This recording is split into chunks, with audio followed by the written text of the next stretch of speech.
Buenas noches, Rocío, y buenas noches a todos nuestros televidentes. Tenemos muchos temas para discutir. El primero de esta noche tiene que ver con esa iniciativa de ley que se ha presentado para la reducción de pena de aquellas personas imputadas que acepten su responsabilidad en la primera declaración ante juez. Hemos invitado a dos especialistas en derecho para tratar de este asunto: Osvaldo Samayoa, abogado del Centro de Estudios de Guatemala, y está con nosotros Sergio Marchena. Él es abogado penalista, en este caso es defensor de por lo menos dos personas en el proceso de cooptación del Estado. Ambos, gracias por acompañarnos. Bienvenidos a las 8:45. Muchas gracias. Comencemos con Osvaldo. Muy buenas noches, Osvaldo. Bueno, tú has tenido acceso a la iniciativa. ¿Podrías decirnos cuáles son los puntos novedosos que tiene esta ley con respecto a lo existente para beneficio de los reos? Bueno, me parece interesante, es una ley nominada aceptación de cargos. Lo que está planteando esta es que durante la primera declaración, si la persona admite su culpabilidad, se le puede rebajar la pena en un 50%. Si no lo hace durante la primera declaración, sino que durante la acusación, se le puede rebajar una tercera parte. Y si lo hace hasta en la fase de debate, se le puede rebajar en una quinta parte. Pero digamos, en ese caso, para la rebaja de la ley, ¿se toma el máximo o el mínimo? Eso no lo dice con claridad, yo supongo que está tomando el máximo, ¿verdad? Que es lo que normalmente se realiza, tomar el máximo. A mí me parece que es una legislación novedosa, en el sentido que en nuestro país, si lo queremos ver no desde el punto de vista político, sino desde el punto de vista de la doctrina, no tenemos desarrollado lo que le llamamos teoría de la negociación ilícita, de la negociación lícita, que los norteamericanos, por ejemplo, sí lo tienen bastante bien desarrollado, y que es la aceptación o la negociación con el fiscal, ¿verdad? Eso nosotros no lo tenemos bien desarrollado. Por ahí el Tribunal Segundo de Sentencia suele trabajar el tema del hecho notorio, pero esto es un tema... Rapidito se puede decir que una ley de este tipo agilizaría en buena medida la justicia y le quitaría trabajo, por ejemplo, a un ministerio público que no tendría que llegar hasta la fase de juicio. Pero por el otro lado, hoy mismo en redes sociales se ha hecho sentir el rechazo de quienes piensan que esto facilitaría la vida de los corruptos. ¿Cómo reaccionas frente a eso?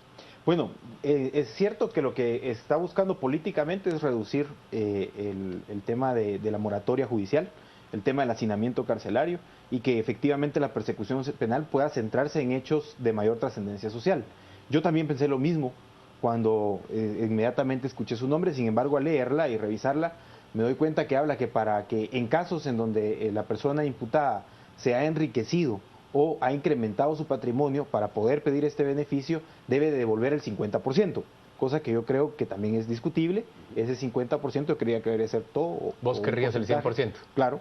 Y lo otro es que la propia legislación o la propia propuesta está hablando de que no es aplicable de forma retroactiva, es decir, como dice el artículo 15 constitucional, no lo aplicaría, sino que hasta que entre en vigencia a los casos que aplicaría a partir de esa vigencia. Entonces, con esos eventos no estaríamos impulsando ninguna legislación que genere impunidad, pero siempre requiere más análisis y más discusión para no dejar cabos sueltos, como se dice, ¿no? Ahora, abogado, en el caso de esa norma que impide que se aplique, por ejemplo, para los juicios que están ahorita por la cooptación del Estado, ¿qué opina usted? ¿Es realmente posible en una legislación poder pasar por encima de una norma constitucional que pone la excepción a la irretroactividad de la ley de esa manera? Vea, yo veo aquí lo siguiente. En primer lugar, considero que esa iniciativa de ley va en conjunto con lo que establece el artículo 464 del Código Procesal Penal, que se refiere a lo que es el procedimiento abreviado, que mucha gente no conoce en Guatemala. El procedimiento abreviado es de alguna manera aceptar uno la imputación que hace el Ministerio Público, y si la pena no excede a estima del Ministerio Público, no excede de 5 años, la persona se puede en un momento pues declarar culpable de los hechos, y de esa forma se le puede conmutar la pena o se le puede suspender la pena. Entonces, pienso que si es que llegase a entrar esta iniciativa, cuando la persona, por ejemplo, alguien que está sindicado del delito de asociación ilícita, que va a ser de 6 a 8 años que estima el tipo penal que va a sufrir de condena. Entonces, si es de 6 a 8 años, no le podemos aplicar a esa persona un procedimiento abreviado, porque excede de 5 años la mínima, que es 6, ¿verdad?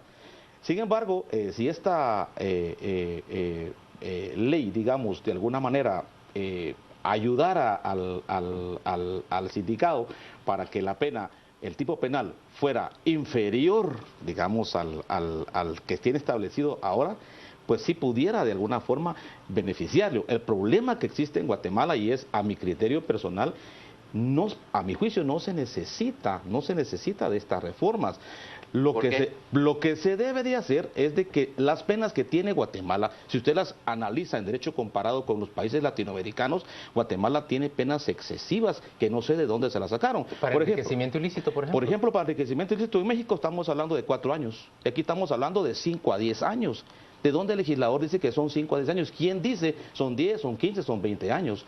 Por ejemplo, asociación ilícita en Argentina. Pero ¿no le parece muy barato que 4 años salga? En asociación ilícita, por ejemplo, en Argentina dice que es de 2 a 10 años, por ejemplo. Entonces, ¿qué pasa? Si aquí, por ejemplo, dijera que la asociación ilícita va a ser de 2 a 10 años, ¿qué pasaría? Nosotros pudiéramos de alguna manera negociar lícitamente con la fiscalía y decirle, honorable fiscal, podemos que la pena llegue a 5 años o a 4 años para que él acepte los cargos, resarza los daños, lo que haya hurtado o lo que haya sustraído, pero aquí no lo permite porque el tipo penal es de 6 a 8. Imagínense, yo no sé, ¿por qué no es de 1 a 10 o de 2 a 8 o de 3 a 9, sino que es de 6 a 8? Y en este caso de los delitos contra la corrupción, muy importante, contra lo que es peculado, lo que es asociación, lo que es cohecho, todos tienen de 5 a 10, de 5 a 10. Esa gente no va a tener nunca la capacidad de negociar con la fiscalía si esta iniciativa entra en vigor. Osvaldo, ¿tu opinión sobre ese punto? Bueno, lo que sucede es que si vamos a hablar de penas, digamos, tendríamos que emparejar las penas en todos los delitos. Es decir, hay personas... ¿Pero te parece que están altas las penas en Guatemala? De hecho me parece que son correctas las penas en temas de casos contra la administración pública, que ese fue uno de los eventos que sucede con las reformas de la famosa ley anticorrupción que entra en vigencia en el año 2012. Lo que se buscó fue precisamente incrementarle las penas a estos delitos. Ahora, pero digamos, Osvaldo, en el caso de la ley anticorrupción establece para los funcionarios públicos, aparte de la pena estrictamente de prisión, establece la inhabilitación, establece otro tipo de condenas más, ¿verdad? Es decir, no es suficiente ya solamente con la inhabilitación para poder ocupar a cabo cargos públicos. Lo que sucede es que la inhabilitación no es para toda la vida, solo lo inhabilita por un periodo de tiempo que puede ser el doble de la pena impuesta. Entonces, lo que se busca con esto, aparte de la disuasión general que busca una pena nominada en la legislación, es que realmente equiparáramos las penas que están en el Código Penal con otros delitos. Hay delitos, me voy a atrever a hablar de los robos, por ejemplo, que no necesariamente son delitos contra el patrimonio privado y que las penas son muy elevadas versus los delitos que son contra el patrimonio público, ¿verdad?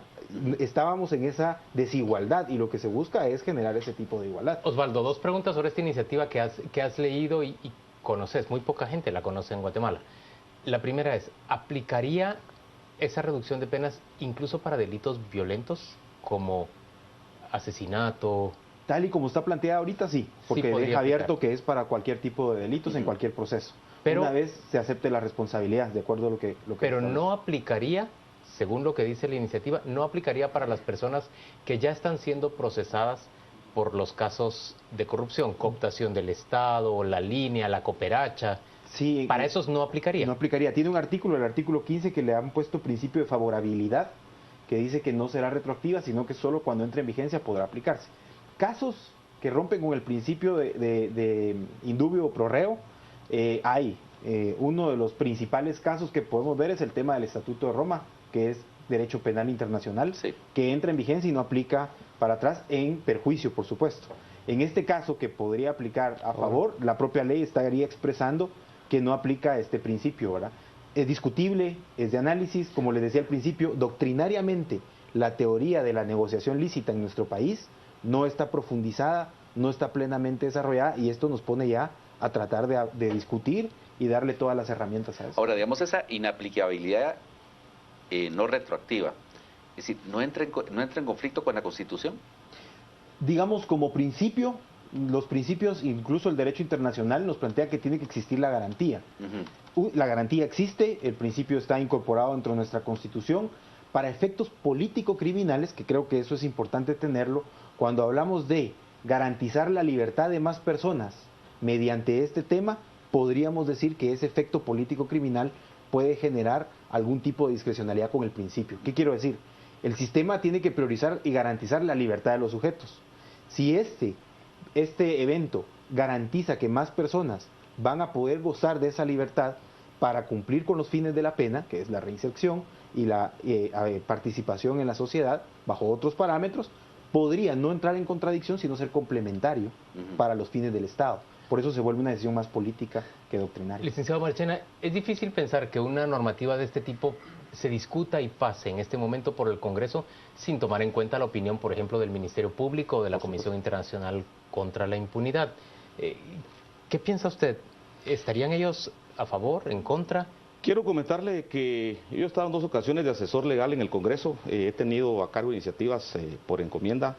Lamentablemente a veces no se convoca a los sectores que tienen representatividad para poder discutir temas como estos. Y lo que pasa es que cuando una ley de estas entra en vigencia, inmediatamente le plantean un recurso de inconstitucionalidad y la Corte es la que para diciendo al final sí o no es legal o es ilegal, debe aplicarse o no debe aplicarse.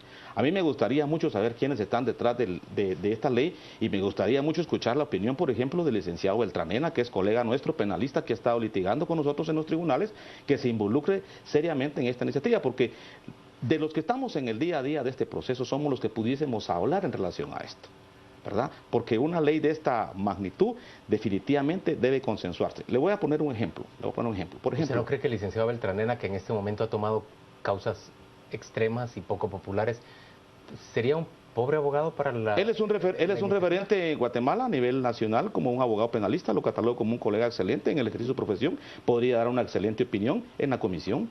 O sea, además tiene la característica hoy que es diputado al Congreso de la República y me gustaría mucho que gente como él estuviera detrás de esta ley.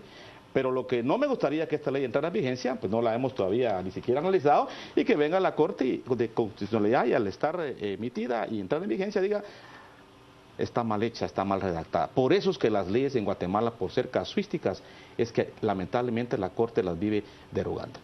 Señores, vamos a ir a la pausa comercial y vamos a volver con esa pregunta que se ha quedado en los labios de Gustavo Berganta. Ya venimos dentro de muy poco y vamos a tener, por supuesto, las preguntas también que usted nos hace llegar por medio de redes sociales.